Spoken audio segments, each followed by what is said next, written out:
dia a todos. Hoje, 25 de fevereiro do ano 2021, às 8h03, declaro aberta a sessão da Câmara Criminal do Tribunal de Justiça do Rio Grande do Norte. Questiono da Corte com relação à ata da sessão anterior. Alguma observação? Aprovada. Aprovada. Expediente alguma, Ana Cláudia? Não há, Excelência. Obrigado. Comunicação, indicações e propostas. Eu agradeço aqui a presença do procurador, doutor Anísio Marinho Neto, primeiro procurador de Justiça, que esteve conosco aqui nestas 4 últimas sessões. Obrigado, Excelência. E o seu retorno seja breve, doutor Anísio. Muito obrigado. Proponho aqui 2 moções de congratulações em face do natalício do desembargador Saraiva Sobrinho, ocorrido no último dia 20, e também do desembargador Expedito Ferreira, no dia de ontem. Então, saúde aí, felicidades e vida longa para ambos, eles que, desembargador Saraiva, que compõe, que integra aqui a Câmara Criminal. Todos de acordo? De acordo, Excelência. Quero me associar, Excelência, por favor. O Ministério Público se associa. Ana Cláudia, por favor, os expedientes aí para ser encaminhado. Desembargador Gilson Barbosa, comunicações, indicações e propostas. Nenhuma, presidência. Doutor Roberto Guedes. Nenhuma, senhor presidente. Então, encerrada essa etapa, vamos dar início aos julgamentos. Os que têm pedido de sustentação oral, Ana Cláudia. Tenho aqui anotado, deixa-me ver aqui. O primeiro deles é o HC de número 43, aí na ordem cronológica. É o de número 800-153, dígito 36, do ano 2021. Impetrante, doutora Elizabeth Cristina do Nascimento Silva. Paciente, José Eduardo da Costa, autoridade coatora, juiz da primeira vara da comarca de São Gonçalo do Amarante. E fará a sustentação oral o doutor José Ides Barbosa de Oliveira. Está presente na sala? Excelência. O senhor me ouve? O senhor me ouve? Sim, só não temos o vídeo. Excelência, eu estou... Pronto, está visualizado agora. Obrigado. O processo está em mesa, doutor Roberto Guedes? Em mesa, Excelência. Então, doutor Ides, Vossa Excelência tem até 10 minutos. Ana Cláudia, por favor, colocar o tempo e doutor Ides observar aí para a gente. Pois não. Ok. Excelência, bom dia.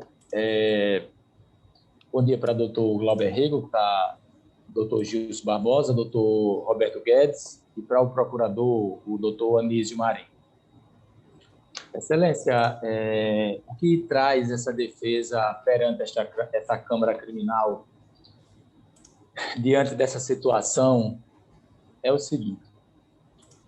O paciente ele foi preso e já vai fazer 4 meses de estar custodiado no presídio da cadeia pública de Ceará-Mirim. Alguns pontos que a defesa quer esclarecer acerca dessa situação.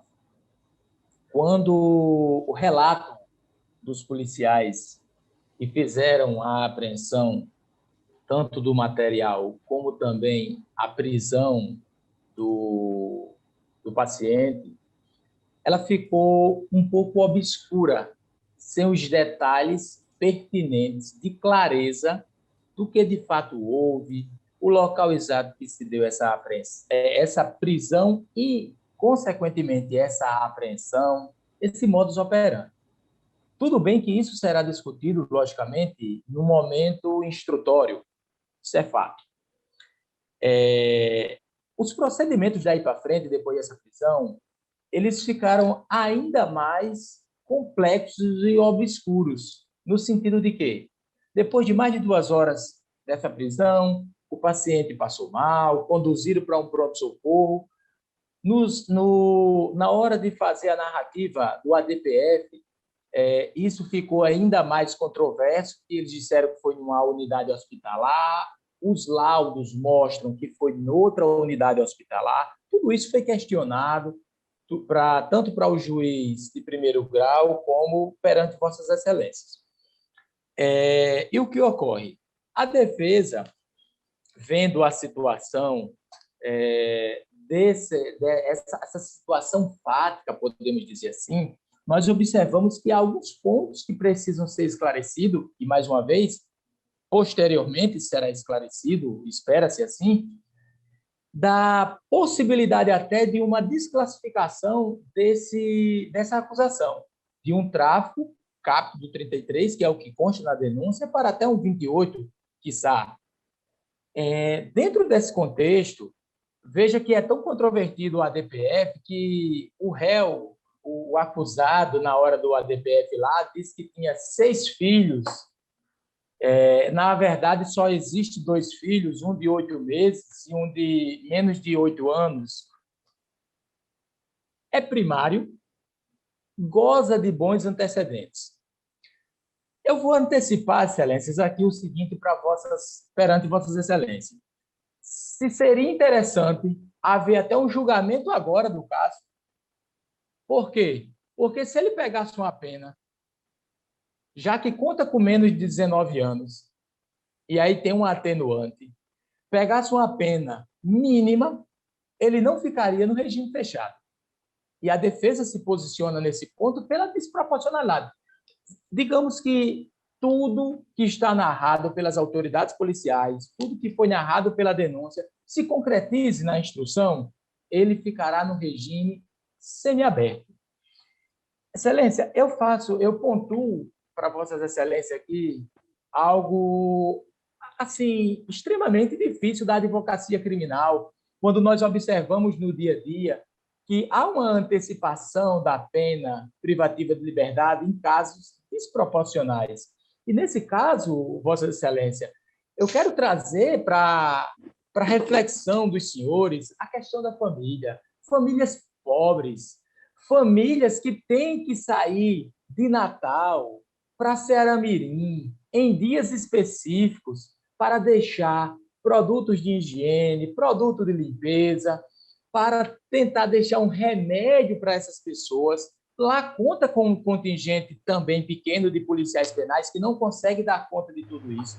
E isso inviabiliza o sustento, muitas vezes, dessas famílias. Então, circunda ao caso algo social. É extremamente... Nós que lidamos dia a dia, Excelência, com pessoas de poder aquisitivo extremamente baixo, que são colocados dentro de uma cadeia, que a família tem que se desdobrar para tentar conseguir dinheiro. Excelência, eu uso desse espaço para dizer para Vossas Excelências que nós ouvimos no dia a dia do sistema carcerário as facções recrutando essas pessoas dentro do sistema, tirando o café muitas vezes. Eu conversei com o diretor de presídio há uns 15 dias atrás. A facção determinou a morte de um preso lá dentro. Esse preso estava com 4 dias que os outros internos não permitiam que ele se alimentasse pela manhã, pelo meio-dia e pela noite. A polícia interviu, tirou esse interno. Não é meu cliente, isso é apenas uma informação de esclarecimento de como está nosso sistema carcerário do Brasil afora. Faltando ao caso. Dentro dessa sistemática, Excelência, a defesa vem requerer, mais uma vez, que possa haver a liberdade desse paciente, tendo em vista a desproporcionalidade do que poderá acontecer no futuro. Em caso de uma condenação, ele ficará no regime talvez aberto, mas a certeza é que ele fica no semi-aberto. Então, que Vossas Excelências possam aplicar alguma medida, se Vossas Excelências não se sentirem à vontade para dar uma liberdade pura, vamos dizer, dessa forma, que Vossas Excelências possam aplicar alguma medida. E quero destacar mais um ponto. Esse rapaz tem acostado aos autos é asmático. Ele tem problemas de asma, apesar de ser um rapaz que goza de apenas 19 anos de idade, mas tem problema asmático. A médica constata isso num de seus laudos. Então, o pedido da defesa vai nesse sentido. Agradeço a Vossas Excelências pelo espaço e a defesa pede que seja proferido a liberdade do senhor José Eduardo da Costa. Obrigado, Excelência. Obrigado, doutor Ides. Doutor Roberto Guedes, como vota Vossa Excelência? Eu acompanho o relator, senhor presidente. Doutor Roberto, está sem som, doutor Roberto Guedes. Eu já disponibilizei o voto anteriormente. Entendi as colocações do advogado, mas o meu voto foi no sentido de ser conhecido e denegado a ordem. Se achar necessidade, eu posso ler a emenda e ler o voto inteiro, senhor presidente. Fique à vontade. Vossa Excelência. Minha parte, presidente, eu dispenso a leitura porque tive acesso. Minha parte. Doutor Roberto Guedes, Vossa Excelência tem a palavra. Fique à vontade. Eu vou ler só a emenda, Excelência. Caso queira, emenda condicional e processual penal, habeas corpus, tráfico de droga, artigo 33 da Lei 11.346. Legalidade do flagrante face às incorrências quanto ao contexto fato do aprisionamento. Preceitos constitucionais observados. Inocorrência da peste. Matéria demais superada pela superveniência do decreto preventivo. Novo título legitimador. Cláusula lastreada na garantia da ordem pública. Requisitos da preventiva caracterizados quanto santos. Gravidade concreta do delito. Casuística, diversidade e fracionamento. Isso há mecânicas. Condições pessoais por si só insuficientes a obstar a constitutiva. Ausentes elementos a amparar a conversão em medida diversa. Artigo 319 do Código de Processo Penal. Pleito liberatório em razão da pandemia do Covid-19. Possibilidade de tratamento de comorbidade, no caso asmático, no sistema penitenciário. Inexistência de constrangimento ilegal. Viu com os precedentes da Casa, da Corte, ordem conhecida e denegada. Assim que eu voto, senhor presidente. O desembargador Gil já adiantou que acompanha, eu também ratifico o meu voto aqui, já registrado no sistema, e proclamo o resultado. Processo julgado à unanimidade nos termos do voto do relator. Um abraço, doutor Ides. Na sequência, obrigado, Excelência. De número 42, na ordem cronológica, é o habeas corpus número 800-033, dígito 89, ano 2021, impetranque, doutora Renata Laís Alves Coelho, paciente Derek Douglas Moreira Rocha, e autoridade coatora, juiz de direito do plantão diurno criminal da 2ª Região da Comarca de Natal. Eu sou o relator, doutora Renata Laís, está na sala? Já vejo. Sim, então, o processo está em mesa. Doutora Renata, Vossa Excelência tem a palavra por até 10 minutos. O tempo está aí sendo cronometrado. Pois não. Agradeço, Excelência. Primeiramente, cumprimento, o eminente relator, cumprimento os demais desembargadores que compõem a Câmara Criminal, eminente procurador de Justiça, saudoso professor. Então, o que me traz aqui hoje, Excelências, e aí eu peço a atenção de Vossas Excelências para alguns detalhes importantes desse HC, é exatamente a necessidade de expor alguns fatos, ou elucidar algumas questões que são de fato, mas também de direito e também sociais, que envolvem o melhor juízo para a justiça do caso. O paciente ele está sendo acusado de ter cometido crime de roubo majorado. Artigo 157, parágrafo 2º, os incisos 1 e parágrafo 2º-A, inciso 2. Por si só, nós entendemos que é um crime grave, socialmente reprovável. Entretanto, olhando atentamente o inquérito policial e aquilo que foi produzido de prova nesse momento processual inicial, evidencia-se que não há elementos que digam que o paciente estava fazendo uso de arma e que tenha participado. Por que eu digo isso? Porque a única prova contundente que há é que ele foi encontrado próximo do carro em que havia sido furtado e que teria sido reconhecido pelas vítimas. E aí a gente entra num dilema, excelências, que infelizmente é uma realidade em muitos casos, que é a perspectiva da evidenciação de uma questão racial quando se faz juízo sobre a conduta das pessoas. Derek é um jovem de 21 anos. Os pais são trabalhadores. Ele também. É um jovem que nunca se envolveu com nenhuma situação de crime.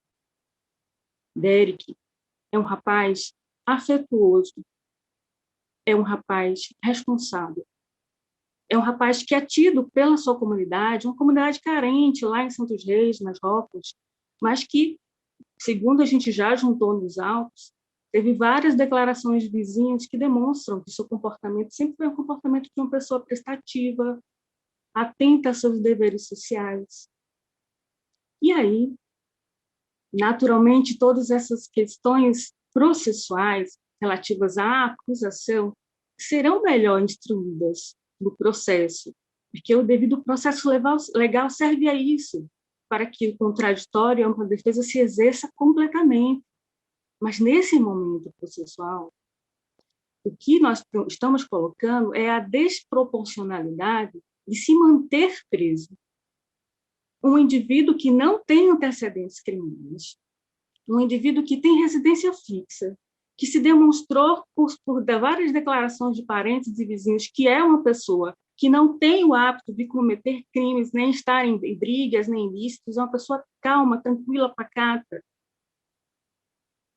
e que foi pego em uma situação que pode, supostamente, parecer ilícita, mas a gente vai demonstrar no curso do processo que não houve essa participação, ou o ânimo de dominis, o ânimo dolo da participação dele nesses crimes, às quais ele está sendo acusado. Mas, para esse momento processual, eu repito, não há justificativa data venia para a manutenção do decreto prisional. E aí, o velho elemento justificador da ordem pública é muitas vezes reprisado em diversas decisões.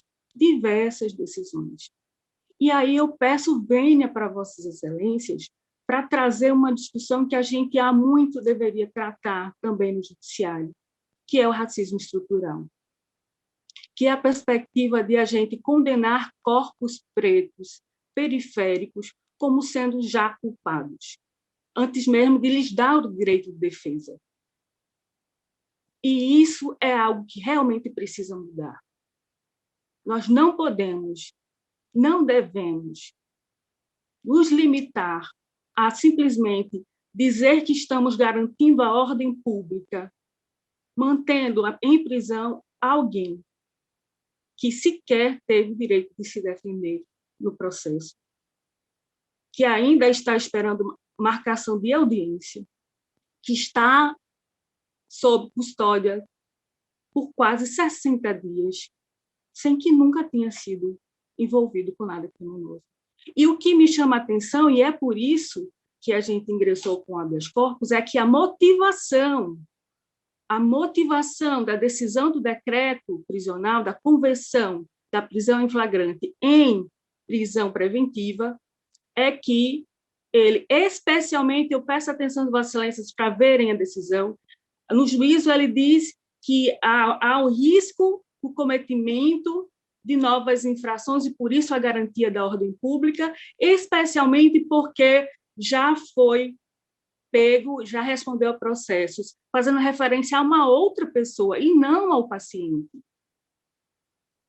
E aí não é possível aplicar a mesma conduta, a mesma regra, a mesma questão a situações diferentes. Isso um valor básico do direito. Não há como chegar a conclusões determinadas se a premissa está errada. E data vênia está equivocada a premissa de dizer que eu vou garantir a ordem pública porque este cidadão cometeu outros crimes e pode correr o risco de fazê-lo novamente, quando não se aplica isso ao paciente. Ele não cometeu outros crimes. Outra pessoa que foi presa junto dele cometeu, mas eu não posso igualar essas condutas. E é exatamente por isso, excelências, que eu rogo para a sensibilidade e o juízo de consciência de vossas excelências, para que a gente não cometa essa injustiça de manter alguém sobre uma prisão que a gente sabe que, antes de mais nada, não é só a privação de liberdade. Infelizmente, a gente está num sistema prisional em que, mais do que a liberdade, a dignidade das pessoas não são respeitadas. Eu tive, infelizmente, visitando na cadeia pública de Ceará-Mirim, onde ele está custodiado, e presenciei cenas horrorosas de agentes, de policiais penais aplicando spray de pimenta no espaço em que a gente deveria estar ali no parlatório conversando com os internos. Isso é inadmissível. Há vários relatos de outras tantas questões de tortura que já foram denunciadas nas instâncias. E ele não pode, um rapaz de 21 anos, estar exposto a essa situação que é adoecedora, sem ter garantido o seu direito de defesa. Então, o que eu rogo a vossas excelências é que haja a reconsideração dessa questão, que ele tenha a oportunidade de responder ao processo em liberdade, que ele possa, assim, se for eventualmente, futuramente, na instrução processual condenada, e a gente espera que não, porque vamos demonstrar que não há, de fato, ânimos crimes nas condutas que ele praticou, ele não tinha intenção de estar ali, estava literalmente no lugar errado, na hora errada, né? E a gente vai poder demonstrar isso na instrução, mas por hora, excelências, não parece razoável manter a prisão preventiva sem que haja efetivamente elementos que demonstrem concretamente que ele possa fazer a sua liberdade seja um risco à ordem pública, porque não é, literalmente e concretamente não é. E por essa razão, né, nós, inclusive, no HC, juntamos um precedente interessante também sobre essa perspectiva, que eu gostaria, não sei se eu tenho tempo, doutor Glauber. 20 segundos, doutora Renata. Está na tela aí. Fechou o som. Não vou ter tempo, mas, enfim, existem precedentes do STJ, nesse sentido, dos tribunais, no sentido de que se garanta que se tenha liberdade provisória, que se tenha, né, a oportunidade de responder. Perfeito. Esgotou o seu tempo, doutora Renata. Eu parabenizo Vossa Excelência pela brilhante sustentação oral e eu, pedindo a compreensão dos pares, não é a primeira vez que faço isso, eu vou retirar de mesa suspender o julgamento do feito, trazer a gabinete para uma reanálise a partir aí desse espaço que teve a defesa, me comprometendo de trazer o processo na próxima sessão a julgamento. Tá bom? Eu aguardo. Renata, doutor Roberto Guedes. Então, 42, Ana Cláudia, suspenso o julgamento após a realização da defesa oral. Na sequência, de número 15, aí no PJE, é o recurso em sentido estrito número 81.1157, dígito 07, o ano 2020, a origem, a 7ª Vara Criminal da Comarca de Natal, recorrente Galeno Edmilson de Souza Jales, advogada doutora Niele Nascimento Araújo Fernandes, recorrido é o Ministério Público, eu sou o relator e pediu a palavra o doutor Otávio Araújo Neto. Está na sala? Já Sim, estou excelência. vendo. Vossa Excelência, Ana Cláudia, são 15 minutos nesse caso. Corrigir aí o tempo aí. Doutor Otávio, Vossa Excelência tem a palavra por até 15 minutos. Pois não, excelência. Excelentíssimos desembargadores, componentes dessa colônia da Câmara Criminal, excelentíssimo representante do Parquet Potiguar, ilustres colegas advogados aqui presentes neste ambiente virtual, aguerridos servidores deste Tribunal de Justiça e, em especial, excelentíssimo doutor desembargador Glauber Rego, a quem me dirijo a partir de agora. Meu muito bom dia. O presente recurso, excelências, tem como objeto a modificação do entendimento do juízo de piso em considerar intempestiva e fora do quinquídio legal uma apelação criminal que, quando ora interposta, sequer havia prazo corrente, portanto, era atemporal. Eu chamo a atenção de vossas excelências à atemporalidade do recurso, porque estes novos procuradores, eu sendo um deles, jamais foram especificamente intimados para tomar ciência da sentença. O que existe, no entanto, tão logo se observa os autos do processo, era uma advogada que, em busca de inteiraço do bojo processual, usando, para tanto, o preceito constitucional e o artigo 7º, inciso 15 do Estatuto da OAB, fez a juntada de documentos que não eram necessários para aquele momento processual, mas que possuíam tão somente a finalidade de demonstrar que a nova outorga de poderes do senhor Galeno Jales havia ocorrido livremente, sem a famigerada prática da advocacia predatória. Doutor relator, não se pode, de forma alguma, ser norte para vislumbrar indícios de ciência inequívoca da sentença que, ora, se deseja apelar à simples juntada de contrato de honorários. Neste sentido, há de se partir que a letra da lei nos traz quanto à intimação das partes e o de seus defensores, sendo a letra o artigo 370, parágrafo 1º do Código de Processo Civil. A intimação do defensor constituído, do advogado do querelente e do assistente, far-se-á por publicação do órgão incumbido da publicidade nos atos judiciais da comarca. Se os senhores me concedem a gentileza, continuarei lendo a letra da lei. Diz ainda o parágrafo 3º do mesmo artigo 370 do CPP, que a intimação pessoal feita pelo escrivão dispensará a aplicação a que alude o parágrafo 1º, lido anteriormente.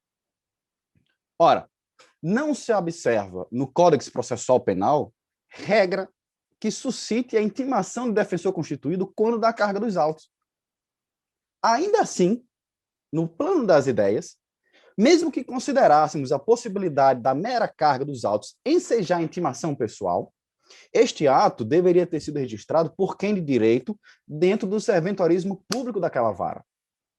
Algo que não se observa em nenhum momento do bojo processual, da corrida processual. Conforme foi colacionado neste recurso em sentido estrito, as jurisprudências nacionais firmam um entendimento claro de que é condição sine qua non a certificação por servidor ou mesmo manifestação expressa do advogado e, reitera-se, na inexistência de alguns deles, não há o que se falar em ciência inequívoca tangenciando, correndo por fora do regramento do artigo 370 do Código de Processo Penal. Vejam, excelências. Se não existiu certidão exarada pelo servidor público, se não restou demonstrado manifestação expressa de qualquer defensor, é necessário que voltemos-nos à regra do artigo 370, que sempre deve nortear o instituto da intimação no processo penal. Logo, se também não existe publicação no Diário de Justiça do Estado, do Estado do Rio Grande do Norte, para os atuais defensores, não há o que se falar em quinquídio legal a iniciar-se em data vênia, relatar aqui aos senhores as datas, mais especificamente, a iniciar-se em 13 de outubro de 2020, como assim sugere a magistrada de piso, para apresentação da apelação. Pois sequer houve a devida ciência da decisão e nenhum prazo havia sido aberto. Portanto, é, logo, completamente atemporal a apelação interposta no dia 23 de outubro do ano passado e deve ser recebida pelo juiz Acó, sob penalidade de ferir princípios constitucionais do contraditório, ampla defesa e devido processo legal. Apesar do meu tempo mais delongado, Excelência, agradeço a essa possibilidade, requeiro, por fim, aos doutores desembargadores a reforma da decisão que denegou o recebimento do recurso da apelação, por suposta intempestividade, vez que não houve nenhuma intimação específica da sentença, ou mesmo ciência inequívoca quando da carga dos autos, sendo, portanto, a apelação atemporal. Ante ao princípio da eventualidade, caso o doutor relator, o presidente desta Câmara, já tenha o seu posicionamento firmado em manter a suposta intempestividade recursal, o que aqui se suscita meramente para fins de exaurimento da matéria, Excelência, rogo e clamo aos demais desembargadores vogais desta honrosa Câmara que atentem-se aos pormenores desta corrida processual, requisitando, se for o caso, vista dos presentes autos para melhor análise processual e voto final. São essas as nossas sustentações pela defesa do senhor Galeno Edmilson de Souza Jales. Fica aqui, mais uma vez, o meu muito bom dia. Obrigado, parabéns, doutor Otávio. O meu voto disponibilizado e eu vou ler um pequeno trecho aqui, me parece a questão objetiva, e eu digo que, conforme certidão ID 8253-139, folhas 25 e 44, a sentença foi publicada no dia 27 de março do ano 2020, ocasião em que restou intimado o advogado do réu, e a sua intimação pessoal ocorreu em 3 de outubro de 2020, certidão ID 8553-144. Desse modo, considerando que o recurso de apelação foi interposto em 23 de outubro do ano 2020, ID 8253-144, eu considero correta a decisão de origem e mantenho negando provimento ao recurso. Desembargador Gilson Barbosa. Integralmente. Doutor Roberto Guedes. Também, Excelência. Processo julgado à unanimidade nos termos do voto do relator. Um abraço, doutor Otávio. Excelências, muito bom dia. Agradeço a oportunidade. Apesar de ser potiguar, há muito advogo no estado do Amazonas, inclusive foi uma das dúvidas da doutora secretária, mas me faço muito feliz de ter esta oportunidade de estar sustentando pela primeira vez ante aos senhores. Infelizmente, o momento não nos permite a proximidade física, mas fico aqui os meus votos, principalmente de saúde, a todos. A todos nós, em especial ao povo do Amazonas, que tem Claramente. passado aí por essa situação. Claramente. Agradeço mais uma vez a oportunidade. Com licença. Na sequência, também com sustentação oral, é o número 12, é o apelo criminal número 11.1874, dígito 28, ano 2018, apelante PTDF, advogado Dr. Arnaldo Barbosa, apelado Ministério Público, o relator é o Dr. Roberto Guedes. Está em mesa, doutor Roberto? É mesmo, Excelência. É apenas para avisar a Ana Cláudia que ele está em segredo de justiça. Nesse caso, doutor Arnaldo, vamos deixar para o final da sessão, que aí ficamos em sessão reservada para realizar o julgamento. Tá bom? Excelência, se me permite, eu contava com... Eu não sei que horas vai terminar a sessão. Não, será rápido. Só temos mais uma sustentação oral e, na sequência, aí o julgamento será célere. Bem... É porque eu tenho audiência agora, ainda no final do dia. Mas tudo bem. Até lá, com certeza, Vossa Excelência terá tempo. Muito obrigado, Excelência. Na sequência, é o número 5, é o apelo criminal. Deixa eu só ver aqui se também não é. É o apelo criminal número 10.18.29, dígito 13, ano 2020. Apelante Renato Moreira Florencio, o advogado Dr. Arthur Ricardo Roque Celestino, apelado do Ministério Público, o relator Dr. Roberto Guedes, eu sou o revisor. Processo em mesa, doutor Roberto? Em mesa, excelência. Doutor Arthur Ricardo, está na sala? Estou, excelência. Doutor Arthur Ricardo, Vossa Excelência tem até 15 minutos para a sua defesa oral. Queria aqui cumprimentar a todos os embargadores, doutor Glauber, doutor Roberto, doutor Gilson. A tentação, apesar de ter 15 minutos, doutor Glauber, mas eu vou rebater pontos específicos, até porque o parecer da Procuradoria já foi pelo deferimento parcial. Então, as questões em relação à pena, que a defesa defende que a pena deve ser fixada no mínimo legal, essa questão já foi rebatida escrita pela defesa e também pela Procuradoria. Então, a defesa aqui, excelência, eu gostaria de frisar a questão da aplicação da causa de diminuição de pena prevista no parágrafo 4º do artigo 33 da Lei de Drogas. O que ocorre, excelências? O juiz de piso, ao sentenciar o apelante, entendeu que, pelo fato do acusado viver de bicos, era patente que ele se dedicava a atividades criminosas, mas que, na verdade, excelência, consta nos autos, sua certidão de antecedentes criminais, que este nunca se envolveu em qualquer outro processo criminal.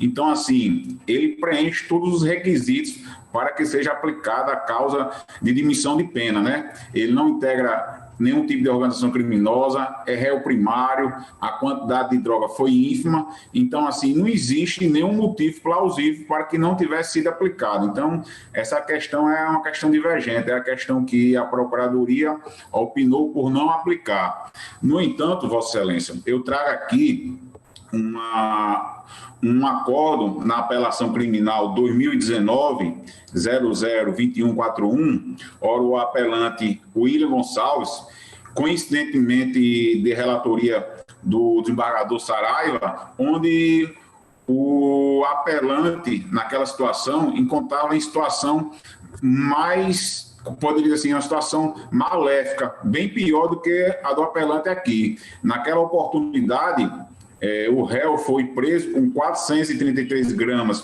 de substância, acho que maconha e crack, foi preso com arma de fogo e esse mesmo tribunal, mesmo essa Câmara Criminal aqui, entendeu ser pertinente a aplicação da causa de diminuição de pena. Então, eu não vejo como essa mesma casa aplicar em duas situações onde aqui o Renato Moreira encontra uma situação muito mais benéfica do que aquele outro acusado, não aplicar a causa de diminuição de pena, tendo em vista que naquela oportunidade, inclusive, tinha uma arma de fogo que aqui não tem. Então, o réu foi pego com a quantidade menor de droga, foi pego com a quantidade menor de dinheiro, nas mesmas circunstâncias, inclusive. Existia apenas uma denúncia anônima. E aqui não existe nenhuma denúncia anterior que o mesmo estivesse traficando droga, não existe nenhuma denúncia anterior que era de conhecimento da polícia, que este era como fosse um velho conhecido da polícia. Não existe nada que indique que ele se dedicasse à atividade criminosa anteriormente, sendo esse processo um fato isolado na sua vida, não sendo a regra da sua vida. Então, não existe nenhum motivo para que não seja aplicada a causa de diminuição prevista no parágrafo 4º do artigo 33 da Lei 11.343, diante dos fatos aqui elencados pela defesa.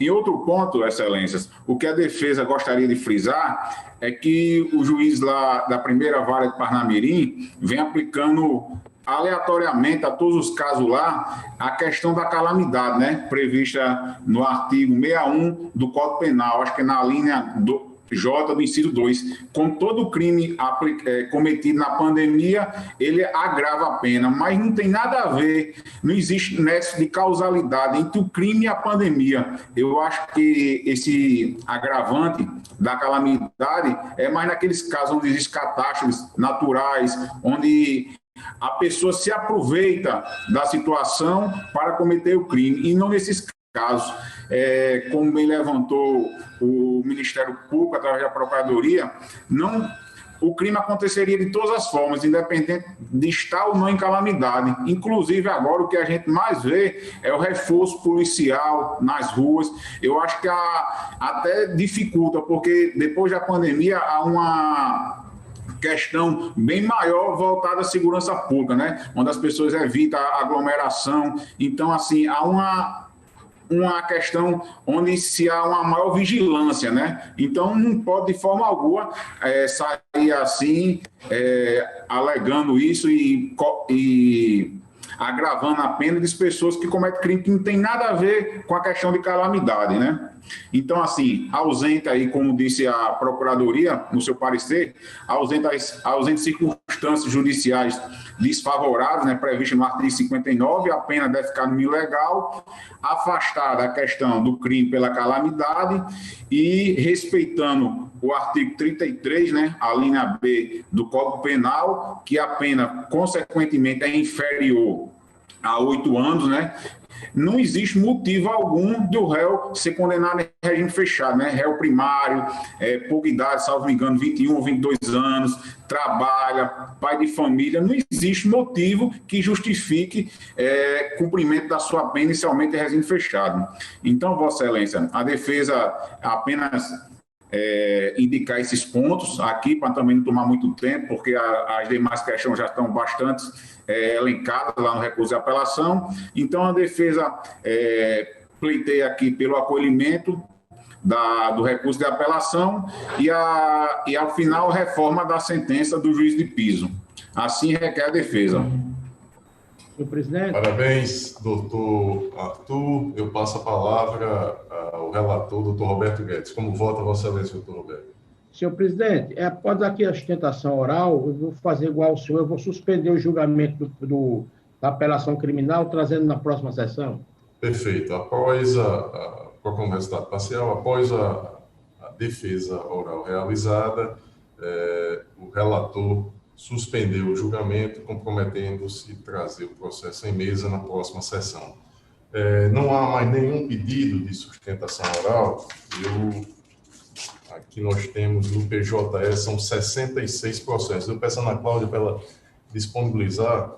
Nós já julgamos o de número 43, o 42 foi suspenso o julgamento, o de número 15 já foi julgado, o número 12 estamos aguardando, o 5 também foi suspenso o julgamento. Os demais tem pedido de parecer oral, doutor Nísio Marino, número 13 e no número 59, que são da minha relatoria. Não sei se Vossa Excelência já, como das outras vezes, já antecipa se concorda ou não. Doutor Nísio, está me ouvindo?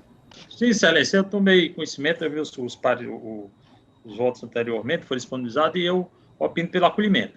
Perfeito. Então, os processos no PJE, da minha relatoria, todos julgados à unanimidade, e estão eles aí sendo visualizados na tela.